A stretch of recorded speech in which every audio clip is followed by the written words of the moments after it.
Dimana kalian kalau sudah keluar dari rumah majikan, keluar rek, ojo nunggoni di omah majikan. Kamu finish kontrak aja bisa difitnah, apalagi kamu yang ngebreak. Apakah salah majikan? Ya enggak juga. Karena gini loh, bekerja jadi di dalam rumah tangga itu sangat sulit sekali loh. Karena ya kita harus sadar itu rumah mereka. Suka nggak suka mereka tetap akan mengatakan kita salah. Nggak ada benernya kita itu kerja di rumah majikan, itu nggak ada benernya. Bagaimanapun kita itu orang luar. Sebaik apapun majikan sama kita, tetap kita orang luar. Nggak mungkin mereka ngakuin kita sebagai keluarganya. Iya, kamu masih sehat, masih bisa dipakai. Mereka bilang kamu itu keluarganya. Lah, giliran awakmu sakit, itu cuma 1001 majikan yang mau menerima. Majikannya Mbak Nuri iki ya wapi iki, majikannya Mbak Nuri itu. Jadi karena itu saya selalu bilang bekerjalah, masih muda bekerjalah dengan giat.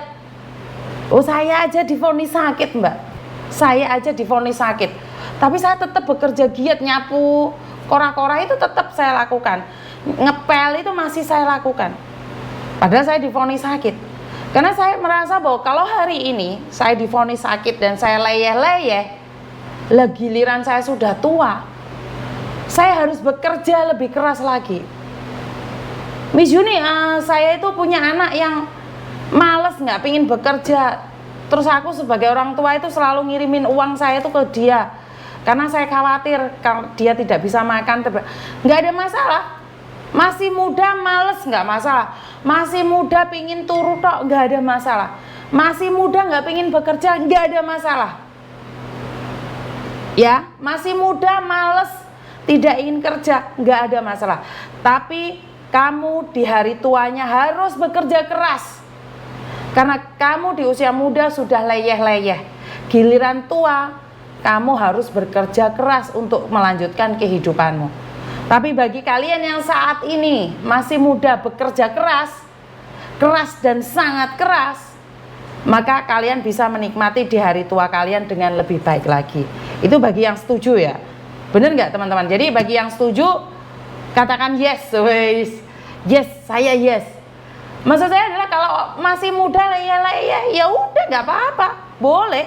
Tapi ya jangan salahkan dunia saat sudah tua kalian harus masih bekerja. Di usia 50, 60 harusnya sudah menikmatin apa yang kalian cari di usia muda. Di usia tersebut kalian harus bekerja keras. Tapi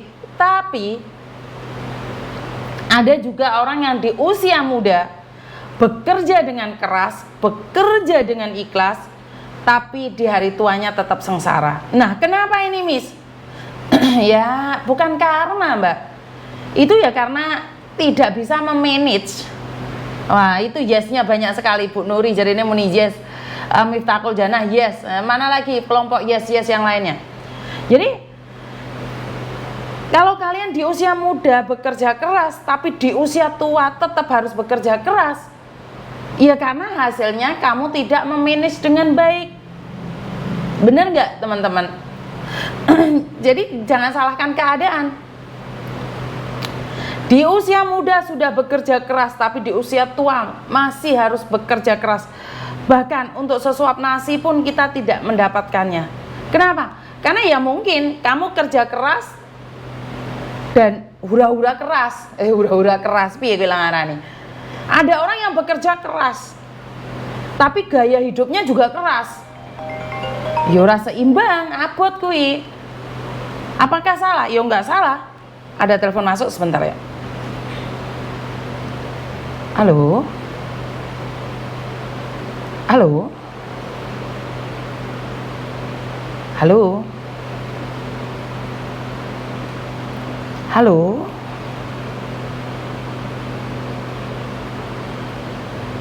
Halo. Duh. Sejak kasus itu telepon gak kena. Saya telepon balik lagi tadi sinyalnya.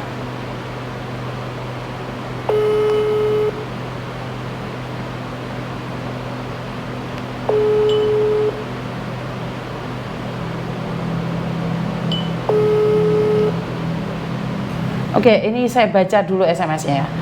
Assalamualaikum Miss, kami 4 orang PMI kena tipu di Malaysia. Kontrak kerja di pabrik tapi sampai sini masuk rumah tangga. Waduh. Siapa ini? Oke, sinyalnya dia yang nggak ada.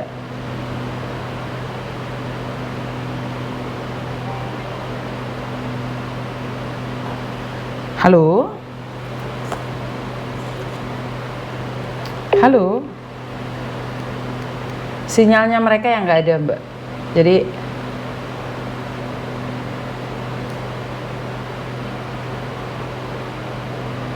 halo?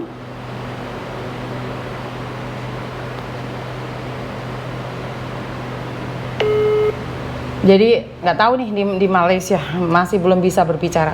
Halo? Selamat pagi, Miss. Iya, selamat pagi. Bisa minta tolong, Miss, mau cerita sedikit tentang kakak saya, Miss. Oke, tapi sampean tahu kan Miss Yuni lagi live nih sekarang. Jadi hati-hati, jangan pernah Ya, menyebut. saya tadi, ya itu tadi pernah, ya tadi saya lihat live-nya Miss juga. Oke, jadi tahu kan aturan mainnya. Jadi jangan pernah menyebut nama Ya. siapapun, termasuk namamu sendiri karena saya Ya. tidak ingin setelah viral kalian minta take down. Oke, ada apa ini Mas? Ya, Kalau Miss. boleh tahu. Ini loh, Miss, itu kan kakak saya yang di Hongkong sudah ada 1 tahun ini kok nggak ada kabar beritanya, keluarga, suami, anaknya nanya-nanyain saya, kok kasihan sama anaknya. Ini saya mau minta tolong, itu kalau ngecekkan di Hongkong itu apa masih ada di situ apa enggaknya, itu apa bisa, Miss, ya? Kan Oke, kemarin itu teman istri, gimana, Miss? Oke, lanjutkan. Nah, terus? Kan kemarin teman istri saya kan tanyakan di agennya, katanya kan pindah ke agen, tapi agennya kan kita nggak tahu ikut agen siapa, kan nggak tahu. Jadinya kita itu mau memastikan apa dia masih ada di Hongkong apa tidaknya, itu gimana mesti ya caranya? Pertama sampean harus datang ke PT dulu, memastikan. Oh, ke PT yang pertama yang Betul. diberangkatkan dulu ya? Iya, kan dia masih Oh, 1 iya, tahun. Masih tanggung jawabnya PT. Belum sudah, Miss. Dia di Hongkong sudah sekitar 5 tahun, tapi hilang kontak sama keluarga ini masih 1 tahunnya ini.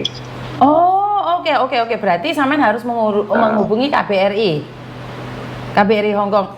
Cara Sampean mungkin nggak bisa menghubungi ya Mas ya, karena sampean sebagai saudara saja, tidak ada hubungan ya. Biasanya yang bisa menghubungi adalah suami atau orang tua. Oh iya, ya nanti kakak saya suruh hubungin KJRI aja lah nanti. Itu boleh minta nomor KJRI, Miss, nanti Miss? Siap, boleh. Sekarang saya kirimkan sebentar. Saya kasihan sama anaknya sudah. Wah, ini 1 tahun. Kakak saya itu tanya-tanya keluarga istrinya itu yang di Hongkong itu kok juga nggak ada kontak dari keluarga semua. Jadi saya kasihan, anaknya kan sering dititipkan ke saya, ya kan? Oke, siap. Ditanya sama orang itu, ya itu saya mau tanya itu. Jadi nanti saya minta itu suaminya kakak saya telepon ke KJRI, ya itu. Iya, SMS Mas, biasanya akan ditanyain kakak, KTP hubungannya apa. Karena saya mau nanya nih, biasanya orang menghilang itu ada alasannya. Habis bertengkar atau seperti apa, itu pasti ada. Jadi karena saya sering sebenarnya hubungannya harmonis aja, tapi kok ini loh, kan kemarin itu katanya kan dia sakit, ya kan, sakit itu habis operasi itu kok udah gak ada, hilang kontak. Terus itu teman bini saya kan dia dulu di Hongkong, tanya ke agen, ikut agen nih yang dulu diikutin, katanya sudah pindah agen kan nggak tahu ini ikut agen siapa, nggak tahu lah itu. Oke, siap. Jadi saya cuma pengen bilang bahwa kebanyakan mbak-mbaknya yang menghilang itu karena punya masalah, dan mereka ingin menenangkan. Ya kan, sampean orang luar, sampean kan nggak tahu apa yang terjadi, mungkin sama suaminya ada masalah atau seperti apa, kan kita nggak tahu. Cuman kebanyakan seperti itu. Karena ada beberapa ibu itu nggak hubungan sama suami, nggak hubungan sama keluarga, tapi mereka masih menghubungi anak-anaknya, tapi disuruh merahasiakan. Jadi saya tidak berani itu bilang. Dan KJRI juga, KBRI juga itu tidak akan memberikan informasi kalau bukan keluarganya. Walaupun dihubungkan, tapi kalau mbaknya juga nggak mau menghubungi, nggak bisa dilakukan apapun. gitu Miss ya. Betul, nggak bisa dipulangkan Ya, atau seperti apa, nggak ada, nggak boleh. Bukan kan, kita bukan mau mulangkan, cuma mau pastikan apa masih ada di situ atau sudah, kalau sudah masih ada di situ ya nggak apa-apa. Cuma kasihan sama anaknya itu aja lah intinya. Udah 1 tahun ini kok nggak ada kontak sama anaknya. Kalau ada problem sama suami, intinya kan bisa bilang sama itulah saudaranya yang di situ, katanya gimana ya buat ngabarin anaknya apa gimana, ini belas sama sekali nggak ada kontak gitu loh. Oke, siap. Jadi sudah tak ajarin caranya ya. Ya. Sudah tak kasih nomornya KBRI juga. Coba dihubungin. Ya, makasih Miss ya. Oke, sama-sama. Ya, gitu terima aja kasih. Miss ya, makasih. Iya. Makasih ya selalu Miss. Siap, terima kasih. Matur Mbak Nun. Waalaikumsalam. Oke. Teman-teman, ini saya tidak pernah membela satu sama lain ya. Kalau kalian terjadi pertengkaran dengan suami, jangan pernah tidak menghubungi anak-anakmu. Kasihan anak-anakmu. Tapi saya juga nggak bisa percaya 100% dengan keluarga yang ada di Indonesia. Soalnya sering itu suami ngomong istrinya tidak menghubungi istrinya seperti ini seperti itu, tapi ternyata suaminya sendiri yang nggak bisa dipegang omongannya. Ternyata suaminya hura-hura atau suaminya nggak jelas. Akhirnya si mbaknya ini menghilang. Ini disadari atau tidak? Ini terjadi ya. Ini terjadi dan nyata. Banyak sekali para istri itu menyembunyikan dirinya sendiri untuk mencari ketenangan sendiri. Dan akhirnya kalau sudah lari dari suami, kalau dia kuat iman, dia akan tenang sendiri. Seperti salah satu anak buah saya. Dia itu menghilang dari keluarganya 9 tahun. Keluarganya mencarinya di saya, tapi saya tidak bisa membongkar keadaan dia seperti apa dan bagaimana. Jangankan itu Mbak, ini ada satu cerita, boleh percaya atau tidak. Saudara saya sendiri yang ada di Malang, ini masalahnya sepele banget. Dia masih muda menikah, setelah nyampe di Hongkong 1 tahun, suaminya menghamilin tetangganya. Oke, selesai cerai. Dari berkembangnya waktu dia mencari uang buat keluarganya. Otomatis dia cari uang buat keluarganya dong. Semuanya buat ayah dan ibunya. Dari perjalannya waktu, si ayah ini meninggal dunia. Tapi si ibu tidak memberitahukan pada anaknya bahwa si ayah ini meninggal dunia. Tapi saat si ibu mau menikah, itu cerita sama anaknya, "Dok, aku terapi." Otomatis kan ada dendam kusumat ya Mbak ya, ada dendam ya. Saat ayah saya meninggal kamu tidak pernah memberitahu saya. Saat kamu ingin menikah dengan laki-laki lain, kamu telepon saya. Maksudmu apa? Nah, dari situlah masalah sepele kan. Bagi sampean sama saya mungkin masalah sepele ya. Saya kira udahlah, ya kan ayahmu sudah nggak ada. Wajar dong seorang ibu ingin mencari penggantinya. Dia bilang bukan masalah mencari penggantinya, tapi kenapa saat ayahku meninggal dunia di hari pertama, kamu tidak memberitahu saya? Ya ibu punya alasan sendiri karena ibu tidak ingin anaknya terganggu saat bekerja di luar negeri.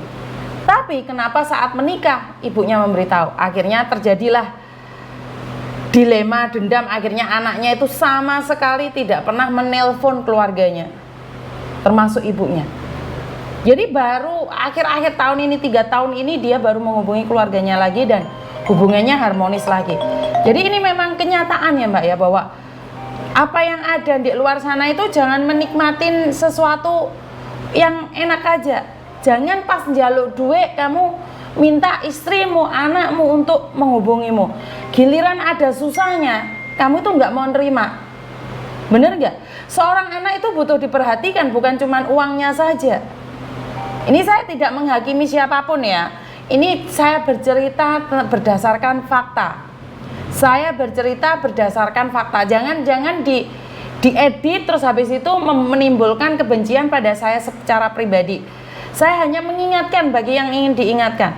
Karena biasanya keluarga yang ada di Indonesia itu menyepelekan perasaan para pekerja migran. Mereka tuh menyepelekan, gitu aja marah, dikit-dikit aja marah, baperan. Kita bekerja dengan susah payah, kita bekerja dengan air mata, kita bekerja dengan